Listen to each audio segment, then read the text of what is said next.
കശ്മീരിൽ അതിർത്തി നിയന്ത്രണ രേഖയിൽ പാക് വെടിവയ്പ്. പാക് റേഞ്ചേഴ്സ് ഇന്ത്യൻ പോസ്റ്റുകൾക്ക് നേരെ വെടിവെച്ചു. വിവരങ്ങളുമായി മനു ശങ്കർ ചേർന്നുണ്ട്. മനു, വെടിവയ്പിൽ ആർക്കെങ്കിലും എന്തെങ്കിലും സംഭവിച്ചതായുള്ള റിപ്പോർട്ടുകൾ ഉണ്ടോ? വീണ്ടും പ്രകോപനം തുടരുന്ന ഒരു സാഹചര്യമാണോ ഉള്ളത്? സൗമ്യ, എന്തായാലും ഗുരുതരമായി സൈനികർക്കൊന്നും പരിക്കേറ്റിട്ടില്ല എന്നാണ് നിലവിൽ ലഭിക്കുന്ന റിപ്പോർട്ടുകൾ.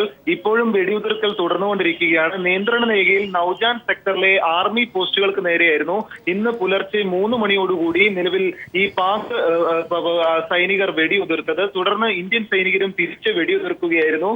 പുലർച്ചെ 5 മണി വരെ ഈ വെടിയുതിർക്കൽ തുടർന്നു.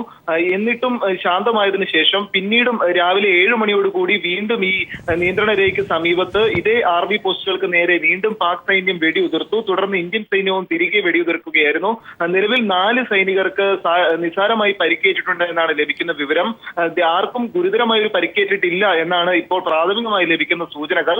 അതേസമയം നിലവിൽ ഈ സാർക്ക് ഉച്ചകോടിയിൽ നിന്ന് ഇന്ത്യ പിന്മാറിയതിന് പിന്നാലെ കൂടുതൽ രാജ്യങ്ങൾ ഇതിൽ നിന്ന് പിന്മാറുകയും പിന്നീട് സാർക്ക് ഉച്ചകോടി റദ്ദാക്കിയത് അന്താരാഷ്ട്ര തലത്തിൽ പാകിസ്ഥാന് വലിയ തിരിച്ചടിയേകിയിട്ടുണ്ട്. ഈ ഒരു സാഹചര്യത്തിൽ ഇന്ത്യയിൽ വീണ്ടും ഒരു ഭീകരാക്രമണ സാധ്യത ഉണ്ട് എന്നാണ് ഇന്റലിജൻസ് മുന്നറിയിപ്പുള്ളത്.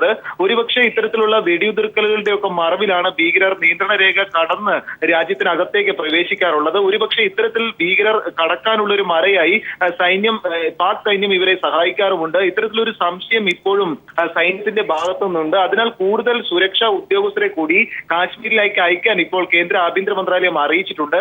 കാശ്മീരിന് പുറമെ തന്ത്രപ്രധാന സ്ഥലങ്ങളിലും സുരക്ഷ കർശനമാക്കാനുള്ള നിർദ്ദേശവും കേന്ദ്ര ആഭ്യന്തര മന്ത്രാലയം ഈ ഒരു വെടിവയ്പ്പിന്റെ പശ്ചാത്തലത്തിൽ നൽകിയിട്ടുമുണ്ട്. സൗമ്യ, മനു ശങ്കറാണ് വിവരങ്ങൾ നൽകിയത്.